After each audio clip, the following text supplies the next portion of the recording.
Assalamualaikum warahmatullahi wabarakatuh. Perkenalkan, nama saya Winda Purnama Putri dengan NIM A510220066 dari kelas 3B. Nah, kali ini saya akan mempresentasikan hasil desain ruang kelas yang ideal menurut saya, khususnya desain ruang kelas 1 sekolah dasar. Nah, seperti yang sudah saya tampilkan, seperti inilah desain ruang kelas yang ideal menurut saya secara keseluruhan. Lalu saya akan menjelaskan mulai dari tampak depan, yaitu tembok depan. Pada tembok depan ini terdapat beberapa fasilitas yang penting seperti jam dinding tentunya yang digunakan untuk melihat waktu. Lalu ada layar proyektor dan LCD proyektor. Menurut saya, adanya LCD proyektor di kelas 1 ini sudah cukup membantu dalam pembelajaran interaktif yang bisa membuat siswa itu tidak bosan. Jadi guru nanti bisa menggunakan layar ini untuk memutarkan sebuah video atau sebuah film yang nantinya bisa untuk selingan atau jeda saat pembelajaran agar siswanya tidak merasa bosan. Lalu selanjutnya ada papan tulis yang sudah dilengkapi dengan tempat penghapus dan spidolnya yang menempel pada papan tulisnya. Lalu di sebelah kanannya ada bank data kelas. Bank data kelas ini merupakan salah satu fasilitas yang sudah disediakan oleh sekolah yang biasanya berisi data anggota siswa satu kelas. Lalu selanjutnya di sebelah kiri saya menambahkan ada papan skor atau papan berbintang. Nah, papan berbintang ini merupakan papan yang digunakan oleh siswa untuk mengumpulkan poin sebanyak-banyaknya yang berupa bintang. Jadi, poin yang didapat bisa dari menjawab soal guru atau melakukan hal-hal baik seperti membuang sampah pada tempatnya, menolong teman, membantu teman, atau melakukan hal baik lainnya. Nah, nantinya semakin banyak skor yang didapat, itu akan menjadi pertimbangan guru untuk menilai atau memberikan nilai pada siswa tersebut. Nah, selanjutnya ini ada meja guru. Meja guru ini saya tempatkan di sebelah kanan karena sebenarnya menurut saya penempatan meja guru ini fleksibel sesuai dengan posisi pintu keluar masuk di kelas, begitu ya. Lalu selanjutnya di tembok bagian samping kanan. Nah, di sini saya gambarkan banyak sekali kotak-kotak ini adalah poster. Nah, kotak-kotak ini yang merupakan poster ini tidak hanya ada di sebelah kanan saja, ini juga berada di sebelah kanan dan kiri karena poster ini merupakan poster abjad atau huruf yang nantinya sangat diperlukan oleh siswa membantu mengingat karena masih kelas 1 jadi masih memungkinkan adanya lupa akan huruf gitu. Jadi mempermudah anak untuk mengingat saat akan menulis sesuatu. Mungkin bisa diartikan seperti itu. Jadi posternya berisi poster huruf A sampai Z yang mengelilingi ruang kelas gitu. Lalu selanjutnya ada poster cuci tangan. Nah, poster cuci tangan ini merupakan salah satu poster yang paling umum ditemukan di suatu ruang kelas karena poster ini juga sangat penting untuk dikuasai oleh anak-anak, terutama anak kecil yang mungkin bisa dikatakan belum terlalu paham atas kebersihan dirinya gitu. Jadi guru bisa membantu mengajarkan juga cara mencuci tangan dan menjaga kebersihan yang baik dan benar. Nah, selanjutnya yang panjang ini merupakan jendela. Nah, semakin banyak jendela atau jalur ventilasi, maka semakin sejuk udaranya. Nah, jendela di sini tidak hanya berfungsi sebagai jalur ventilasi, tapi juga untuk sumber pencahayaan gitu. Jikalau di kelasnya itu sudah terpasang kipas angin, mungkin jendelanya itu bisa dibuka agar angin yang diproses oleh kipas angin itu berasal dari luar, jadi selalu bergantian.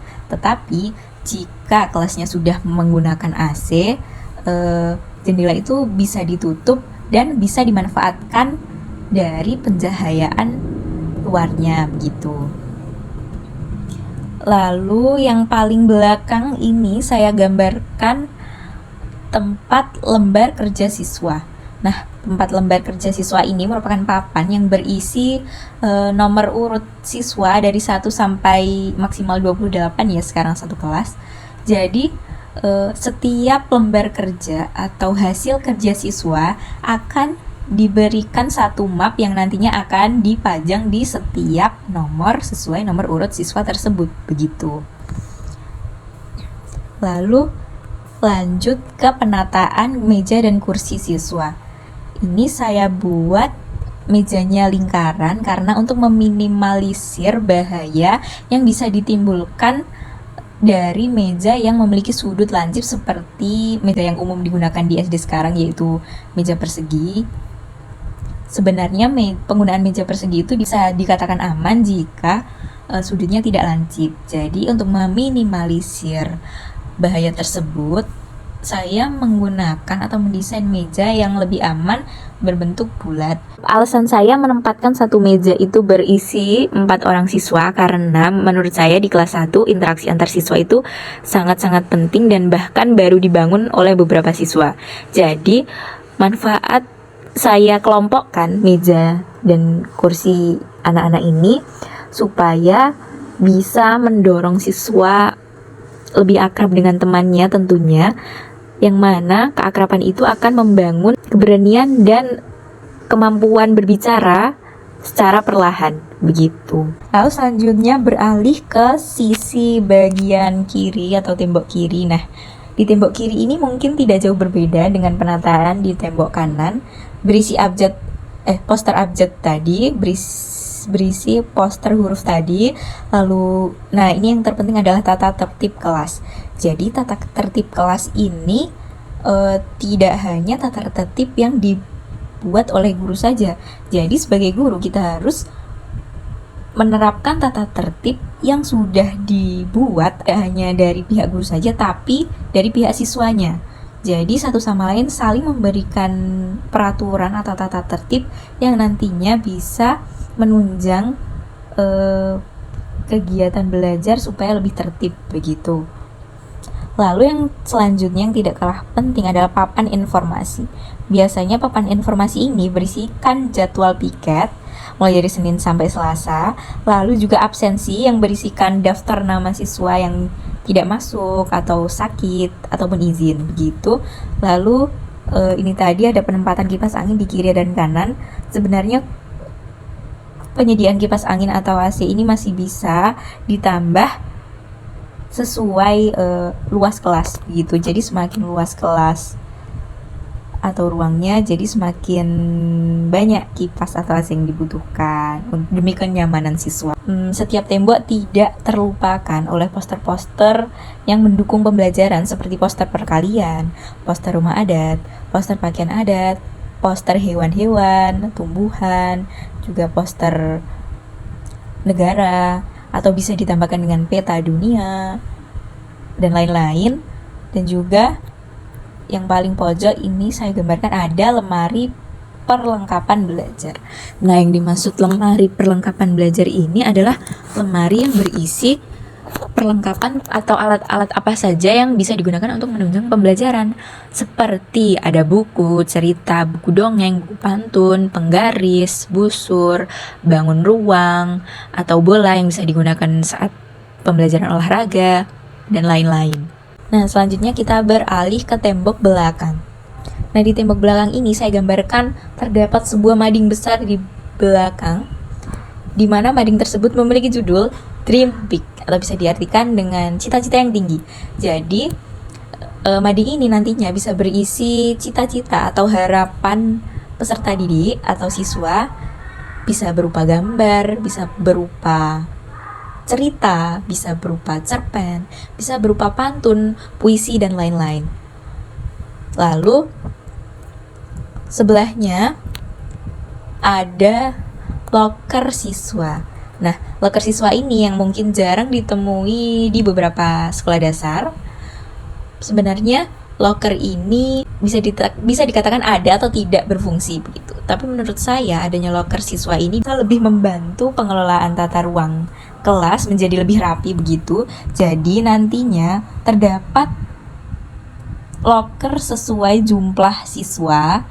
Jadi setiap satu orang siswa mempunyai satu loker yang nantinya loker itu bisa diisi atau bisa menjadi tempat tas dan segala barang-barang yang dibawa siswa ke sekolah, yang nantinya jika semua barang yang dibawa siswa itu tertata rapi, terorganize rapi di loker siswa, itu bisa mengurangi ketidakrapian di sekitar meja siswa gitu, dan juga bisa menambah fokus siswa karena tidak fokus mungkin bermain dengan beberapa alat-alat yang ada di dalam tasnya. Selain locker, di belakang juga tidak lupa ada poster motivasi yang tentu saja wajib hukumnya di setiap ruang kelas.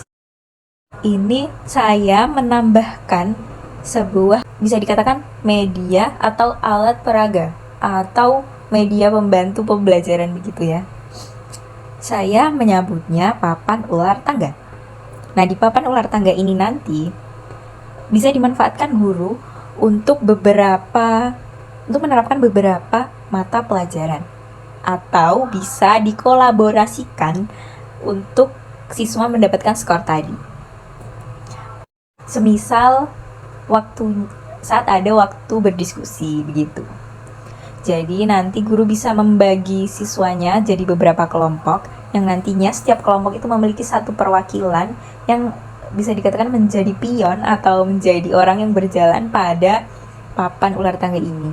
Nah, nantinya guru akan memberikan sebuah pertanyaan dan setiap pertanyaan itu memiliki level. Nah, setiap tingkatan level itu menentukan berapa banyak angka dia bisa berjalan di papan ular tangga ini. Contoh, misalnya jika soalnya mudah itu berisi 3 poin yang artinya 3 langkah ke depan gitu. Nah, jika suatu kelompok itu tidak bisa menjawab sebuah soal, katakan satu kelompok tidak bisa menjawab soal yang mudah yang berisi 3 skor. Nah, jika kelompok itu sudah sempat maju ke bilangan depan, misalnya ke bilangan 7, lalu dia diajukan pertanyaan dengan 3 skor tidak bisa menjawab, nanti kelompok tersebut akan mundur 3 langkah sesuai soal yang tidak bisa dijawab. Itu tadi. Jadi, nantinya permainan seperti ini akan menimbulkan antusias atau juga kerjasama antar siswa menurut saya. Jadi papan ular tangga ini nanti berbentuk sebuah karpet mungkin yang bisa berukuran kurang lebih 2 meter kali 2 meter itu yang bisa dimainkan secara langsung. Jadi kurang lebih seperti itulah gambaran desain ruang kelas ideal menurut saya dengan berbagai fasilitas dan juga alat-alat yang bisa mendukung dan menunjang pembelajaran. Mohon maaf atas kekurangan atau ketidakjelasan dalam menerangkan. Semoga apa yang saya terangkan bisa diterima. Wassalamualaikum warahmatullahi wabarakatuh.